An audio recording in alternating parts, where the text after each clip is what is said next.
అభివృద్ధి విషయంలో కానీ లేకపోతే ఉద్యోగ నియామకంల విషయంలో కానీ అప్పటి ప్రభుత్వానికి ఇప్పటి ప్రభుత్వానికి ఉన్న తేడా అంటే అదేవిధంగా 10 ఏళ్ల అనుభవం ఒకవైపు, అదేవిధంగా 100 ఏళ్ల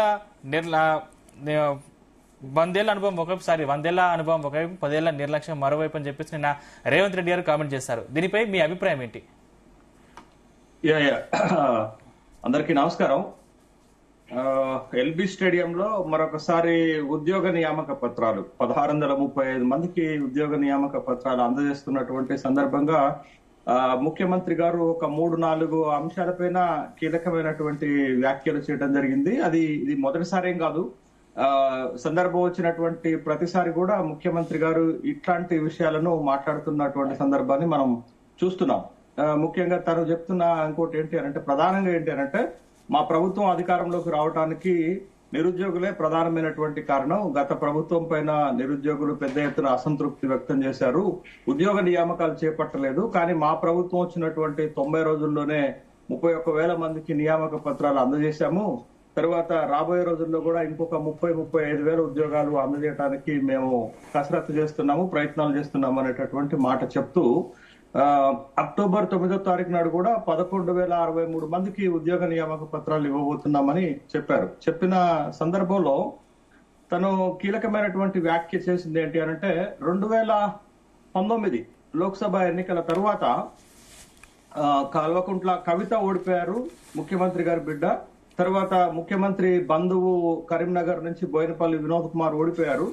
ఓడిపోయినటువంటి 6 నెలల తిరగక ముందే వాళ్ళకి వినోద్ కుమార్ కి ప్లానింగ్ కమిషన్ డెప్యూటీ చైర్మన్ ఇచ్చారు. తర్వాత కల్వకుంట్ల కవితకి ఎమ్మెల్సీ ఇచ్చారు. అంటే వాళ్ళ ఉద్యోగాలు పోయినటువంటి 6 నెలల్లోనే మళ్ళా వాళ్ళకు ఉద్యోగాలు ఇచ్చారు. కానీ తెలంగాణ బిడ్డలకు మాత్రం ఆ ప్రభుత్వం ఉద్యోగాలు ఇవ్వలేదు అనేటటువంటి ఒక ప్రధానమైనటువంటి విమర్శ చేశారు. మా ప్రభుత్వం అట్లా కాదు, మేము ఫ్రమ్ టైం టు టైము ఉద్యోగాలు భర్తీ చేయడానికి ప్రయత్నం చేస్తున్నాము, ఇది మా ప్రాధాన్యత అని ఇది ఒక ప్రధానమైనటువంటి విమర్శ గత ప్రభుత్వం పైన చేసినటువంటి సందర్భాన్ని మనం చూసాం. రెండవ ప్రధానమైనటువంటి విమర్శ ఏంటంటే, ప్రాజెక్టుల విషయంలో తరచూ తను ఇలాంటి విమర్శలు చేస్తున్నారు. దానికి ఒక మాట తీసుకున్నారు. ఏం చేస్తున్నారు? 100 ఏళ్ల అనుభవం ఒకవైపు ఉంది, 10 ఏళ్ల నిర్లక్ష్యం మరొక వైపు ఉంది. మీరు దేని వైపు నిలబడతారు, మీరు దేన్ని ఆదర్శంగా తీసుకుంటారు అని ఉద్యోగ నియామక పత్రాలు ఇచ్చినటువంటి 1635 మందిని ఉద్దేశించి మాట్లాడారు. వాళ్ళలో ఎక్కువ మంది ఇంజనీరింగ్ డిపార్ట్మెంట్ కు సంబంధించినటువంటి వాళ్ళు ఉన్నారు. కాబట్టి ముఖ్యమంత్రి ఆ విధమైనటువంటి కామెంట్ చేశారు. కామెంట్ చేస్తూ తను ప్రధానంగా ఒక మాట చెప్తున్నది ఏంటంటే, 100 ఏళ్ల క్రితం కట్టినటువంటి హిమాయత్ సాగర్ గాని, ఉస్మాన్ సాగర్ గాని, గండిపేట చెరువు గాని, ఇవన్నీ కూడా అట్లనే ఉన్నాయి. తర్వాత ఉస్మానియా విశ్వవిద్యాలయం గాని, ఉస్మానియా హాస్పిటల్ గాని, నాగార్జున సాగర్ ప్రాజెక్టు గాని, శ్రీశైలం ప్రాజెక్టులు గాని అట్లనే ఉన్నాయి. అవి చెక్కు చెదరలేదు. కానీ 10 ఏళ్ల క్రితం కట్టినటువంటి కాళేశ్వరం గాని, కాళేశ్వరం ప్రాజెక్టులో భాగంగా కట్టినటువంటి అన్నారం, సుందిళ్ల, మేడిగడ్డ లాంటి రిజర్వాయర్స్ ఏ పరిస్థితిలో ఉన్నాయో మీరు దేన్ని ఆదర్శంగా తీసుకుంటారు అనేటటువంటి ఒక విమర్శ చేశారు. రెండోది, ఒక గాడిద కథ కూడా చెప్పారు. అప్పుడు కేసీఆర్ కి ఎందుకు అంత ప్రాధాన్యత ఇచ్చారు అనేటటువంటి విషయాన్ని కూడా ఒక గాడిద సామెత చెప్పి తన ప్రసంగంలో అనేక విషయాలు చెప్పారు. బట్ ఇది మొదటిసారేం కాదు, ప్రతిసారి కూడా తను చెప్తున్నటువంటి విషయాలు. దాంతో పాటు హైదరాబాద్ లో జరుగుతున్నటువంటి ఇప్పుడు 2 విషయాలు, ఒకటి హైడ్రా కూల్చివేతలకు సంబంధించి, రెండోది మూసీ రివర్ ఫ్రంట్ కి సంబంధించినటువంటి విషయాలను కూడా తను ప్రస్తావించడం జరిగింది.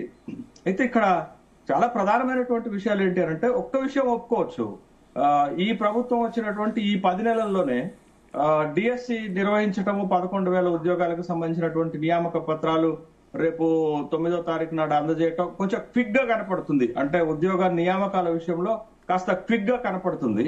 బట్ హైదరాబాద్ లో మూసీ రివర్ ఫ్రంట్ కు సంబంధించి వాళ్ళు తీసుకుంటున్నటువంటి చర్యలు కొంత వివాదాస్పదం అవుతున్నాయి. ఎందుకనంటే, మూసీ రివర్ ఫ్రంట్ లో, రివర్ బెడ్ లో ఇవాళ జరుగుతున్నటువంటి కూల్చివేతలన్నీ కూడా పేదల ఇళ్లను కూల్చేస్తున్నారు అనేటటువంటి ఒక అభిప్రాయం అయితే స్పష్టంగా మనకి కనపడుతుంది.